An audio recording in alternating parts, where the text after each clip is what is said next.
आप सभी का सिविल ज्ञान में स्वागत करते हैं। दोस्तों, आज की क्लास में हम लोग डिस्कस करेंगे सर्वे के इंपॉर्टेंट क्वेश्चन। तो आपने कल की क्लास देखी होगी, तो उसमें हमने कुछ 5 क्वेश्चन कर दिए थे और हमने शुरुआत कर दी थी अपने टीसीएस पैटर्न के क्वेश्चनों की। तो आप सभी को टीसीएस पैटर्न के क्वेश्चन देख रहे होंगे। देखो, टीसीएस पैटर्न होता क्या है ना, कि आपके जो भी क्वेश्चन आपके एग्जाम में आए हुए हैं, जैसे कि होता क्या है, कुछ ऐसे क्वेश्चन होते हैं जो आप बार बार उनको करते रहते हैं, लेकिन कुछ ही क्वेश्चन ऐसे होते हैं जो उनको थोड़ा घुमा के दे देता है या कुछ लैंग्वेज में इंटरफेयर कर देता है। आप उस टाइम पे आपका माइंडसेट वहाँ पे नहीं होता एग्जाम के अंदर कि आप उसको को कर पाओ, पर वो क्वेश्चन भी आसान ही होते हैं कहीं ना कहीं, बस हमसे हो किए नहीं होते, इसलिए हमको थोड़ा टफ लगता है। तो आपको इस पैटर्न से घबराना नहीं है कि हाँ टीसीएस पैटर्न क्या होता है। आप धीरे धीरे जब क्वेश्चन की प्रैक्टिस करोगे, आप खुद ब खुद मालूम पड़ जाएगा कि हाँ क्या होता है टीसीएस पैटर्न, कैसे चीज़ें होती हैं। और पिछले क्लास में मुझसे बहुत से एक लोग ने पूछा भी था कि भैया टीसीएस पैटर्न के लिए कौन सी बुक फॉलो करें। देखो, कोई भी बुक नहीं है कि हाँ जो आपकी टीसीएस पैटर्न पे हो। जैसे कि आप जो भी पीआईक्यू करते हो, तो अब जो क्वेश्चन आपके आ रहे हैं, चाहे आपका जो भी एग्जाम हो, उन एग्जामों के अंदर आपके क्या है कि नए नए क्वेश्चन फ्रेम हो रहे हैं, तो वो सब टीसीएस पैटर्न के ही क्वेश्चन है। तो आपको क्या करना, कोई भी एक बुक ले लो। जैसे आप यूथ ए की अगर ले लेते हो या एसएससी जेई की जो आईएएस मास्टर की बुक ले लेते हो, तो वहाँ पे जो क्वेश्चन आपको देखने को मिलेगी आप प्रेजेंट टाइम में, वो सब आपके जो होंगे वो आपके टीसीएस पैटर्न के बेस होंगे। तो आपको कोई एक प्रॉपर कोई मार्केट में बुक नहीं मिलने वाली जिससे आप पता कर पाओगे कि हाँ यही बुक आपकी टीसीएस पैटर्न के लिए है। तो इस बात को ख्याल रखें, कोई भी आप एक बुक लेकर के अपना काम कर सकते हो, ठीक है। तो आगे बढ़ते हैं। आज क्लास को हम लोग डिस्कस करते हैं। चैप्टर 1 हमारा आज भी चलेगा, जिसमें हम लोग फंडामेंटल ऑफ सर्वेइंग के बारे में कुछ डिस्कस करेंगे। तो पहला क्वेश्चन आपने तो कर लिया होगा, 5 क्वेश्चन हमने उसमें कर लिया था। और स्केल के बारे में हमने चर्चा कर ली थी, स्केल के बारे में। अगर आपने उस पहली क्लास को नहीं देखी है तो प्लीज़ उस क्लास को देख लीजिएगा, फर्दर इसके साथ कंटिन्यू करिएगा। क्वेश्चन को पढ़िए और आंसर देने की कोशिश करिए कि हाँ क्वेश्चन आखिर में क्या कहता क्या है। देखो, सबसे पहली बात ये ज़रूरी ये है कि आप क्वेश्चन को पढ़ना आना चाहिए यार, क्वेश्चन कह क्या रहा है, ठीक है। इस बात को देखिए, which of the following statement is respect of map A having scale 1:1000 and another map B having scale 1:5000। बहुत लोग होता है क्या है कि वो आंसर को देखने लगते हैं। नहीं, आंसर नहीं दे, पहले क्वेश्चन को समझो। क्वेश्चन क्या कह रहा है? क्वेश्चन ये कह रहा है कि जो बहुत से लोग कहेंगे भैया ये तो बहुत ही पुराना क्वेश्चन है। देखो, हम आपको भी लेके चलेंगे और हमारे जो नए स्टूडेंट हैं, जो हमारे नए भाई हैं जो अभी तैयारी शुरू की हैं, तो वो भी उनको भी लेके चलेंगे। अगर मान लो उन्होंने सर्वे नहीं पढ़ रखा है, तो सर्वे अगर नहीं पढ़ा तब भी उनको अगर ये लगे, क्लास के साथ साथ अगर ना भी पढ़ रखे हो तब भी उनको समझ में आ जाएगा आखिर क्वेश्चन क्या कह रहा है और उसका आंसर किस बेस पर किया जा रहा है। इस बात को समझ लिया। क्वेश्चन देखो, क्वेश्चन यहाँ पे कह रहा है कि मैप ए है जिसका स्केल कितना है आपका है 1:1000। कितना है? 1:1000 का आपका स्केल है, ठीक है। तो उसका है 1:1000 का है। और एक मैप दूसरा है जिसका स्केल है 1:5000 कह रहा है। इसको हम लोग मैप ए नाम देंगे, इसको हम लोग मैप बी नाम देंगे। तो क्वेश्चन यही कह रहा है कि एक स्केल आपका है जो कि 1:1000 पे है, एक आपका 1:5000 पे है। तो आपको बताना है कि कौन सा स्केल बड़ा है, कौन सा छोटा है। तो मैंने बताया था कि जिस भी रिप्रेजेंटेटिव फ्रैक्शन का जो डिनोमिनेटर होगा, मतलब कि हर होगा, सबसे बड़ा होगा, उसका स्केल क्या होगा? छोटा होगा। और जिसका हर सबसे छोटा होगा उसका स्केल बड़ा होगा। आप ऐसे ही पता कर ले सकते हैं। तो यहाँ पे आप देखोगे मैप ए का जो डिनोमिनेटर है वो सबसे छोटा है और मैप बी का जो है सबसे बड़ा है। तो अगर सबसे छोटा है जिसका स्केल सबसे बड़ा होगा, तो मैप ए क्या होगा? वो लार्जर स्केल का होगा as compare to map B. तो ये ऑप्शन आपको ढूंढना है। ऑप्शन देखो, map A large scale, map compare to B. तो पहला ही ऑप्शन आपका जो यहाँ पे है, तो वो आपका करेक्ट आंसर हो जाएगा, क्योंकि मैप ए क्या है, उसका रिप्रेजेंटेटिव फ्रैक्शन जो आर एफ है वो छोटा है, मतलब उसके डिनोमिनेटर में जो है छोटी संख्या है। तो मैप ए क्या होगा? लार्ज स्केल होगा as compare to map B. Map B के लार्ज स्केल होगा? भाई भाई ऐसा कहीं हो सकता है? ये तो बिल्कुल गलत बात कह रखा है। Map B is more detail map compare to map. ये सी कोई बात नहीं है, डिटेल वोटेल वगैरह की ये ना आप तो होगा नहीं। तो इस क्वेश्चन का जो करेक्ट आंसर होगा वो आपका ऑप्शन ए हो जाएगा, राइट आंसर। क्वेश्चन क्या कह रहा है और क्वेश्चन के कारण उसका आंसर क्या होगा आप बखूबी समझ चुके होंगे। तो बढ़ते हैं अगले क्वेश्चन की तरफ। अगला क्वेश्चन आपका क्या कहता है? अगला क्वेश्चन आपका क्या है? Difference in length of an arc and its subtended chord on earth surface for a distance of 18.2 kilometre each। देखो, क्वेश्चन सिंपल सा क्वेश्चन है, कई बार आपके एग्जाम में आ चुका है, पर रोजाना लोग गलती कर देते हैं। देखो, 18, आपको पता है कि हमारी जो सरफेस होती है वो कहीं ना कहीं हमारी जो सरफेस होती है कर्वेचर होती है। जो हम लोग डिस्टेंस का माप करते हैं अपनी पृथ्वी के ऊपर, मान लो थोड़ी दूरी के लिए अगर नापें, तो थोड़ी दूरी के नापने में क्या होता है, तो वो हमारे कर्वेचर नहीं आती। पर अगर हमारा एरिया 260 किलोमीटर स्क्वायर, आपने पढ़ा होगा कि 260 किलोमीटर स्क्वायर तक का जब एरिया हमारा हो जाता है, तो अगर इससे अधिक हमारा एरिया अगर हम लोग बढ़ते हैं तो उसके लिए हमारे जो कर्वेचर इफेक्ट को ले जाता है। और वहाँ पे आपने पढ़ा होगा हम लोग वहाँ पे जियोडेटिक सर्विंग करते हैं। पर अगर 18.2, इसीलिए अगर 18.2 किलोमीटर अगर हम लोग हॉरिजॉन्टल में नापे और एक सबटेंडर कॉर्ड में अगर नापे, एक कर्व में अगर नापे, तो इन दोनों के बीच में डिफरेंस कितना होगा? तो डिफरेंस लगभग होता है आपका 15 सेंटीमीटर का डिफरेंस होता है। ठीक है, इसको आपको याद रखना है कि 18.2 मीटर की लंबाई में और आपका जो कर्व सरफेस अगर उसे उतनी लंबा नापा जाए तो उनके बीच में डिफरेंस आता है वो 15 सेंटीमीटर का डिफरेंस आपका आता है। ठीक है, बस इसमें कुछ करने वाला बात ही नहीं है। ठीक है, तो ये इसका आंसर हो जाएगा, ऑप्शन नंबर 20 का राइट आंसर हो जाएगा। ठीक है, बढ़े अगले क्वेश्चन की तरफ। अगला क्वेश्चन क्या है? अगला क्वेश्चन कह रहा है कि क्वेश्चन नंबर 8 है आपका कि geodetic survey is different from plane surveying because of. आपने इससे पहले कई बार सुन रखा है जियोडेटिक सर्वे, प्लेन सर्वे। तो आप सभी को पता है कि जो हमारा जो सर्वे होता है मेनली जो बेसिकली क्लासीफाई किया गया आपका प्लेन सर्वे होता है और जियोडेटिक सर्वे होता है। प्लेन सर्वे में क्या होता है कि अर्थ के कर्वेचर को हम लोग कंसिडर नहीं करते हैं। ठीक, और आपका जो जियोडेटिक सर्वे होता है उसमें अर्थ के कर्वेचर को हम लोग कंसिडर करते हैं। तो क्वेश्चन वही पूछा गया है कि जियोडेटिक सर्वे किस तरीके से हमारा डिफर करता है प्लेन सर्वेइंग से। ऑप्शन ए आपका कह रहा है very large area is covered, कि जो आपका जियोडेटिक सर्वे होता है वो बहुत ज़्यादा लार्ज एरिया को कवर करता है। तो भाई ऐसी कोई बात नहीं होती। The curvature of the earth is considered, इसको हम लोग थोड़ा सस्पेंस में रखते हैं, देख लेते हैं आगे क्या है। अंडुलेशन ऑफ द टोपोग्राफी, ऐसी कोई बात नहीं है। Large difference of the elevation, ऐसी कोई बात नहीं है। तो जो ऑप्शन नंबर बी यहाँ पे कह रहा है the curvature of the earth is considered, मतलब मैंने आपको बताया कि जो आपका जियोडेटिक सर्विंग होता है उसके अंदर जो पृथ्वी का कर्वेचर होता है, अर्थ का कर्वेचर होता है, उसको कंसिडर किया जाता है। ठीक है, तो वही आपका होता है। इसी तरीके से आपका सारी कुछ चीज़ें तो सेम होती हैं, पर प्लेन सर्विंग में हम लोग क्या करते हैं, सरफेस को कंसिडर नहीं करते, उसको स्मूथली मानते हैं, लेवल में मानते हैं। पर जो हमारा जियोडेटिक सर्वे होता है उसमें हम लोग ये ऐसा मानते हैं कि हमारा जो सरफेस है वो प्लेन ना होकर के कर्वनुमा में है। ठीक, जो कि होता है, तो वही आपका डिफरेंट हो जाता है। ऑप्शन नंबर 20 का हो जाएगा राइट आंसर। नेक्स्ट क्वेश्चन की तरफ बढ़ते हैं। अगला क्वेश्चन आपका कहता है, अगला क्वेश्चन आपका स्केल से है। आप सभी को पता है स्केल आपकी होती है वर्नियर स्केल होती है, श्रृंक स्केल, फिर आपकी डायगोनल स्केल होती है। अच्छा, आप लोग बताइएगा क्या मैं ज़्यादा फास्ट बोलता हूँ? बहुत से लोग कहते हैं भाई ये इतनी तेज़ी से मत बोलो। अगर आपको मेरी मतलब जो वॉइस से बोलने में अगर कोई आपको दिक्कत हो तो कमेंट बॉक्स में कर सकते हैं, मैं आपको थोड़ा स्लो बोलूँगा, पर जब आप लोग बताएंगे तब। ठीक है, तो चलो देखते हैं पहला क्वेश्चन। क्वेश्चन नंबर 9 कह रहा है a scale representative either a scale representative either 3 unit or only 1 unit and it fraction up to second place of the decimal point।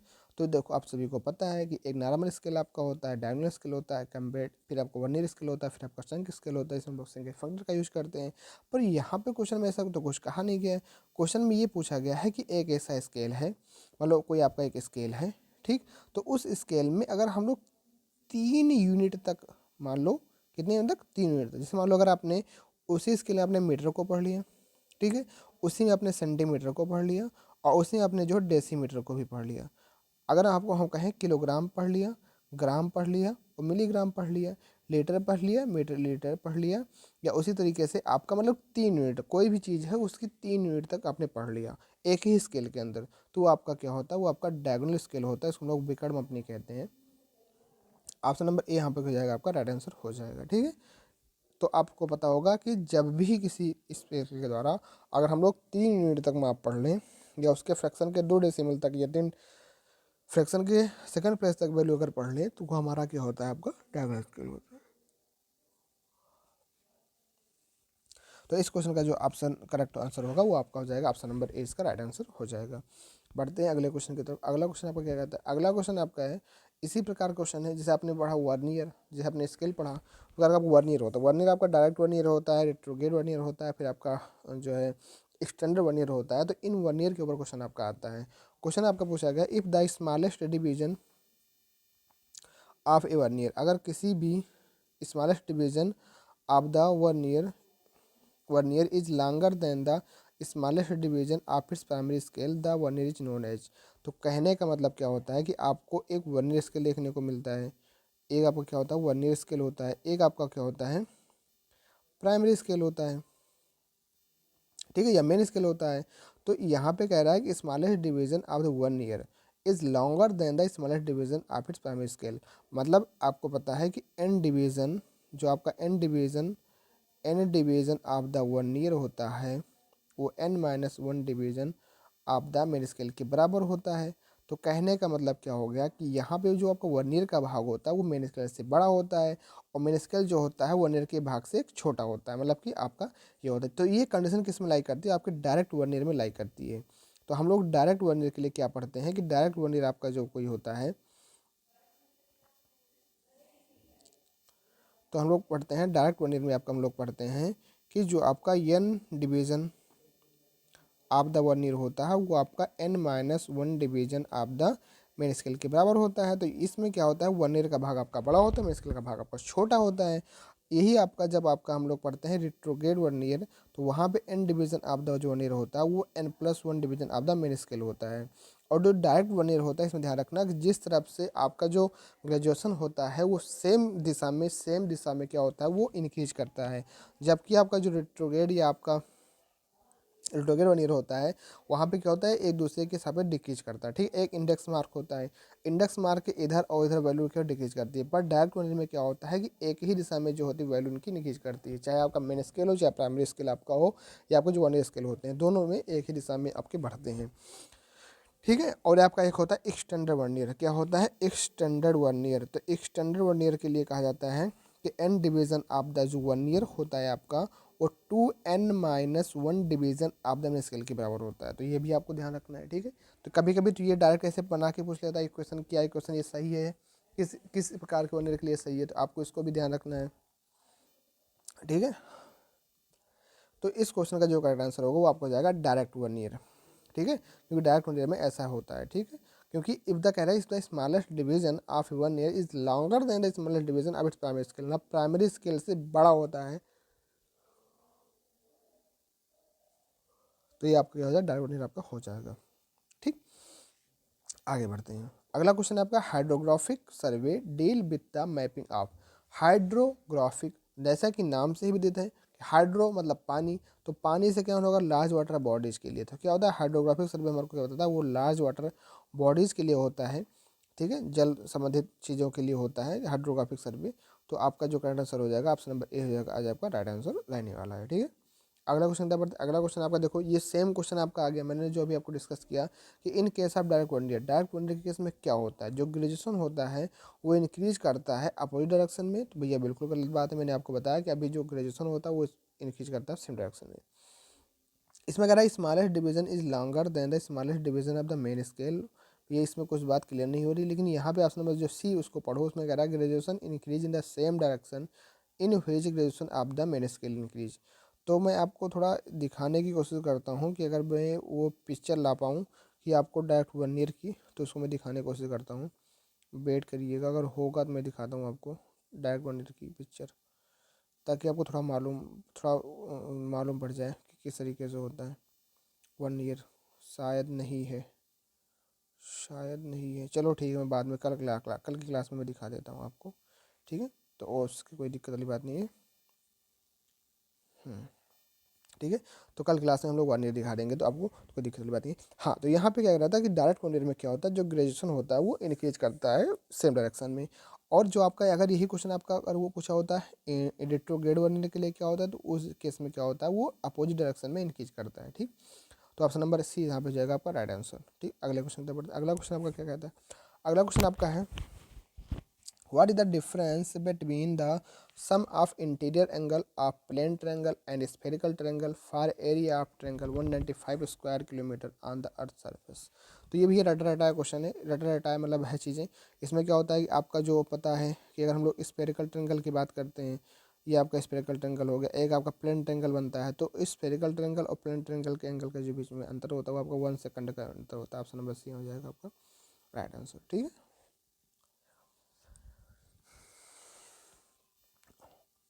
अगला क्वेश्चन है which one of the following is the largest scale. तो भैया scale का अगर कोई भी question आए तो सबसे पहले उस रिप्रेजेंटेटिव फ्रैक्शन का देखो कि अगर लार्जेस्ट पूछा है, पहले क्वेश्चन में देखो लार्जेस्ट पूछा है कि मिनिमम, कि आपका मिनिमम पूछा, तो आप यहाँ पे लार्जेस्ट पूछा है। अब लार्जेस्ट स्केल तभी होगा जिस रिप्रेजेंटेटिव फ्रैक्शन का जो यहाँ की वैल्यू हर होगी, इसको हम लोग इंग्लिश में कहते हैं डिनोमिनेटर की जो वैल्यू होगी वो सबसे कम होगी। तो सबसे कम किस में वैल्यू है 500 वाले में, तो ये आपका लार्जेस्ट स्केल हो जाएगा। ठीक है, अगर यहाँ की वैल्यू क्या होती, ज़्यादा होती, तो आर एफ कितना होता, कम हो जाता।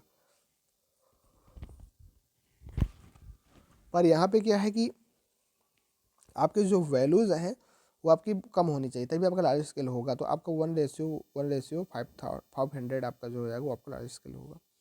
ठीक है, अगला क्वेश्चन है आपका, which are the following statement is correct for estimating the corrected area from a map of shrunk factor.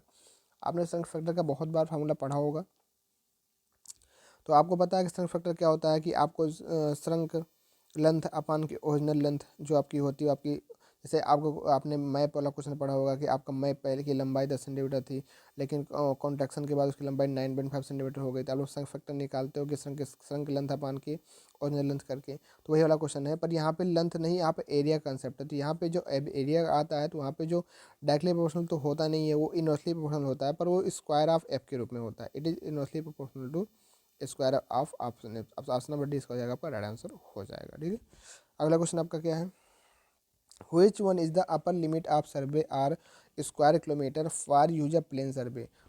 कई बार क्वेश्चन आ चुका है, मतलब ये देखो ये क्वेश्चन आपके प्रीवियस ईयर में क्वेश्चन आए हुए हैं, तो ये फंडामेंटल ऑफ सर्वेइंग के अभी आपको थोड़ा इजी लग रहा होगा। अभी हम धीरे धीरे आगे बढ़ते जाएंगे तो थोड़ा टफ लेवल क्वेश्चन आते जाएंगे। आप अगर आप रोजाना हमारी क्लास को देख रहे हो तो आपको धीरे धीरे मालूम पड़ जाएगा कि हम किस तरीके से क्वेश्चन करने वाले हैं। थोड़ा आजकल हेल्थ का भी इशू है, तो थोड़ा वॉइस में थोड़ा दिक्कत होगी, तो उसको थोड़ा वो करिएगा। बाकी कोई दिक्कत नहीं, आने वाले समय में बहुत ज़्यादा इंप्रूवमेंट आपको देखने को मिलेगा। तो यहाँ पे जो क्वेश्चन आपका which one is the upper limit of the survey area for use of plane survey. Plane survey के लिए कौन सा एरिया आपका जो है होता है, तो 250 आपने बहुत बार सुना होगा कि 250 स्क्वायर किलोमीटर तक का आपका जो एरिया होता है वो हम लोग प्लेन सर्वे के अंदर करते हैं। बाकी आपका जो जियोमेट्रिक सर्वे होता है, ऑप्शन नंबर ए इसका हो जाएगा आपका राइट आंसर। नेक्स्ट क्वेश्चन आपका है which one is the smallest scale. इससे पहले आपने किया था लार्जर स्केल, तो वहाँ पे आपने देखा था कि जिस भी रिप्रेजेंटेटिव फ्रैक्शन का जो हर होता है सबसे छोटा होता है वो आपका आर स्केल बड़ा होता है। पर यहाँ पे क्या होगा, स्मॉलेस्ट स्केल में देखना होगा तो सबसे बड़ा आर एफ किसका है, तो 1:2500। ऑप्शन नंबर डी हो जाएगा राइट आंसर। ठीक है, तो अब हमें लगता है कि जो स्मॉलेस्ट स्केल या लार्जर स्केल का कंसेप्ट है आपको समझ में आ चुका होगा। ए surveyor measure a distance between 2 points on a map of representative fraction of 1:160 meter, but later he found that the used wrong representative fraction of 1:50. What is the correct distance between 2 points? समझ में तो आ ही गया होगा question क्या कह रहा है। Question तो यही कह रहा है आपका कि एक सर्वेयर है, वो क्या करता है, दो बिंदुओं के बीच में डिस्टेंस को मेजर करता है। ठीक है, जिसका रिप्रेजेंटेटिव फ्रैक्शन मतलब पहले से आपको पता था 1:100 है। ठीक है, और नापता कितना है, 60 मीटर को नापता है। पर बाद में ऐसा देखा गया कि स्केल तो आपका इतने का था, पर उसने यूज जो वहाँ पे किया 1:50 यूज कर लिया। अगर भाई साहब उसने 1:50 यूज किया तो इसके द्वारा जो मेजर की गई डिस्टेंस होगी यह भी आपकी क्या होगी, रॉन्ग होगी। तो ये आपका क्या होगा, करेक्ट आर एफ हो गया, ये आपका रॉन्ग आर एफ हो गया, और रॉन्ग डिस्टेंस होगी। निकालना क्या है, करेक्ट डिस्टेंस निकालनी है। तो सिंपल सा कंसेप्ट है क्या, correct into correct, wrong into wrong. तो करेक्ट कितना है, 1/100 का करेक्ट है आर एफ। हमको डिस्टेंस करेक्ट निकालनी है, बराबर 1/50 का जो आपका जो है इनकरेक्ट आपका आर एफ है। और इससे जो डिस्टेंस मेजर की गई थी वो 60 मीटर की डिस्टेंस मेजर की गई थी। 10 से 0 कैंसिल, 5 से 2 कैंसिल, और 60 से गुणे 2 होगा तो 120। तो 120 आपका जो है वो आपकी करेक्ट डिस्टेंस हो जाएगी। तो ऑप्शन नंबर डी यहाँ पे हो जाएगा आपका राइट आंसर हो जाएगा। उम्मीद करता हूँ समझ में आ गया होगा, इसमें कोई दो बड़ी बात नहीं थी इस क्वेश्चन करने में। अगला क्वेश्चन आपका है which are the following scale of the map is not affected due to shrinkage. आपको पता है कि जब श्रिंकेज हो जाता है तो मैप में कुछ ना कुछ आपका कॉन्ट्रैक्शन आ जाता है, पर यहाँ पे कौन सा ऐसा स्केल होता है या कौन सी आपकी मैप ऐसी होती है जिसमें श्रिंकेज का कोई इफेक्ट नहीं पड़ता। तो याद रखना आपको भैया कि ग्राफिकल स्केल आपका जो होता है वो उसमें किसी भी प्रकार का आपका जो अफेक्ट नहीं होता श्रिंकेज का। ऑप्शन नंबर बी यहाँ पे हो जाएगा आपका राइट आंसर। नेक्स्ट क्वेश्चन आपका है the scale in which 3 successive dimension can be measure at a time is called. तो उसको हम लोग डायगोनल स्केल कहते हैं। तो ऑप्शन नंबर बी यहाँ पे हो जाएगा, राइट आंसर हो जाएगा। तो आज की क्लास के लिए बस इतना ही। बाकी कमेंट बॉक्स में बताइए क्लास कैसी लगी। हो सकता है थोड़ा भी आपको समझ में ना आए, हमारे साथ जुड़े रहिए। एक हफ्ता 3-4 दिन तक क्लास कीजिए। ज़्यादा देर की हमारी क्लास नहीं होती है, 20 से 25 minute, maximum 10 minute, maximum 30 minute या मैक्सिमम 25 मिनट। ये बहुत ज़्यादा हो जाएगा तो 35 मिनट। बहुत ही कम समय की क्लास होती है। आप लोग खाना खाते समय, नाश्ता करते समय, किसी भी टाइम पे आप इस क्लास को ले सकते हैं। हो सकता है इस क्लास से आपके बहुत ज़्यादा फ़ायदे हो जाएं। आप खाना खा रहे होते हो, पढ़ रहे होते या कुछ और ऐसे एक्स्ट्रा काम कर रहे होते जिसमें आपका टाइम वेस्ट होता है। तो मेरा ये है कि अगर आप लोग नाश्ता भी कर रहे हो या खा भी रहे हो तो आप मेरी 10-15 मिनट की वीडियो अगर आप चालू करके बैठ जाते हो तो कहीं ना कहीं आप उतने ही समय अपना नाश्ता भी कर लोगे, पढ़ाई भी कर लोगे और साथ ही साथ में कुछ चीज़ें सीख भी जाओगे। ठीक है, तो इस क्लास को यहीं पेंड करते हैं, मिलते हैं फिर नेक्स्ट क्लास में। और कमेंट करके ज़रूर बताइए क्लास कैसी लगी। ठीक है, मिलते हैं फिर, तब तक के लिए थैंक यू।